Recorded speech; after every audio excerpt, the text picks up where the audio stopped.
Isso aí. Vamos falar do Sérgio Moro, que é outro que está implicado também, esse com a justiça eleitoral no momento. Destaque do UOL, a nossa reportagem trata de que o relator liberou para julgamento o processo que pede a cassação do senador Sérgio Moro, cassação que nesse momento o processo está correndo no Tribunal Regional Eleitoral do Paraná. E a reportagem do UOL destaca aqui que o processo que pede a cassação de Sérgio Moro, que é do União Brasil do Paraná, ele foi liberado para julgamento no TRE. O Tribunal Regional Eleitoral determinou que o julgamento de Moro seja marcado na primeira data possível. A decisão é do desembargador Luciano Carrasco Falavinha Souza, relator do processo contra Moro. Em dezembro, o Ministério Público Eleitoral defendeu a cassação de Sérgio Moro. Se for condenado no TRE, Moro deverá recorrer logo em seguida ao TSE. Eventual cassação vai provocar eleições no Paraná. Uma eventual cassação, torna Moro inelegível, vai tornar Moro inelegível até 2030. E se ele for cassado, o Paraná terá novas eleições para preencher a vaga. Já foram cotados para a disputa a ex-primeira-dama Michele Bolsonaro, do PL, a deputada Gleisi Hoffmann, do PT, o ex-governador Roberto Requião, também do PT, e o deputado licenciado Ricardo Barros, do PP, ex-líder do governo Bolsonaro na Câmara. A situação tá complicada para o Moro, hein, Thales?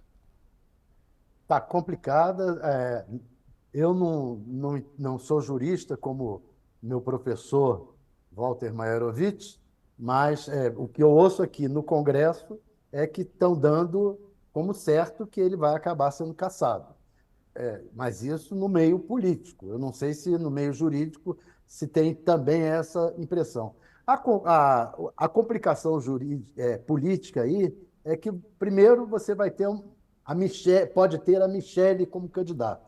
É uma forte candidata em qualquer lugar, especialmente no Paraná, que é uma terra onde os bolsonaristas são fortes. Segundo, você vai ter provavelmente a presidente do PT, Gleisi Hoffmann, se colocando como candidata. Se isso ocorrer, você vai estar transformando a eleição numa espécie de teste do Bolsonaro contra o Lula, tendo o Bolsonaro os bolsonaristas um terreno melhor para eles.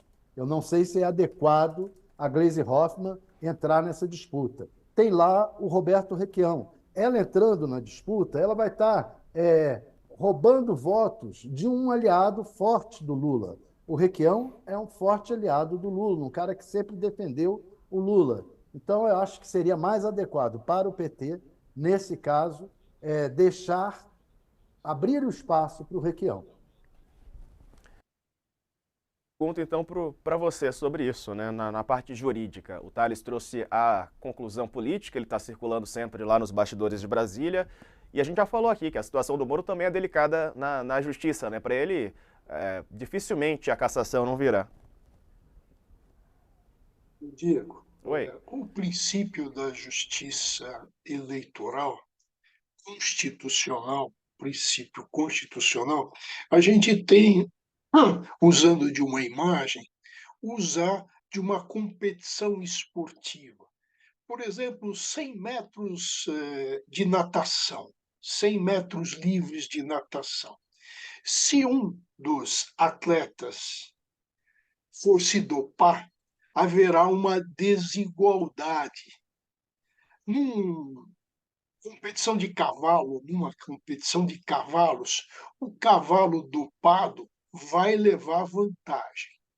O que faz a Constituição e o que determina a justiça eleitoral é a igualdade entre os concorrentes.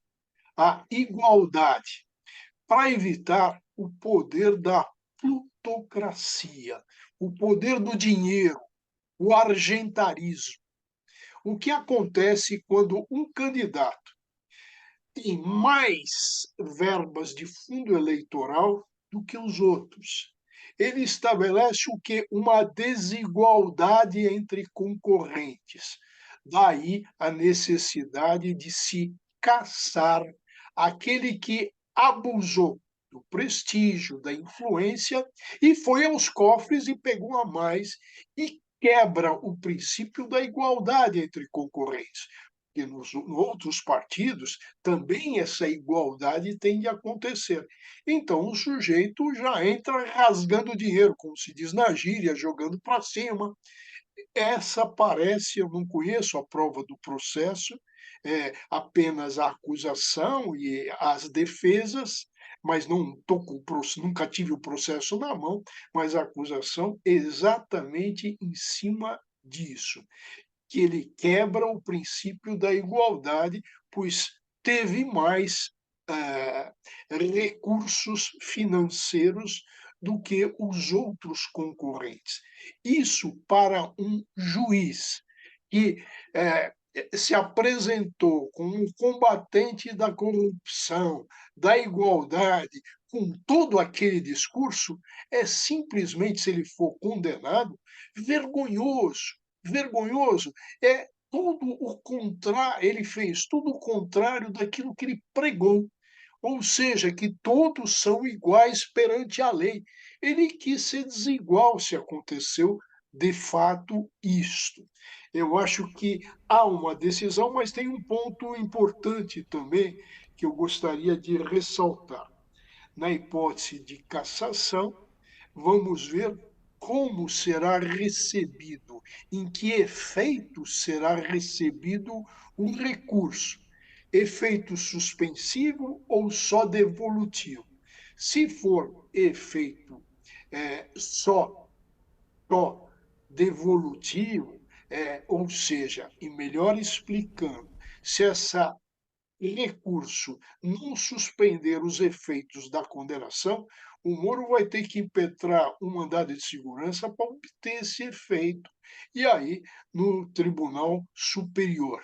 Então, essa é a situação. Além dessa decisão, se ela for de condenação, a necessidade também do tribunal se manifestar posteriormente, vai haver recurso, se for condenação, se essa decisão é de cumprimento imediato ou fica suspenso até uma decisão do Tribunal Superior.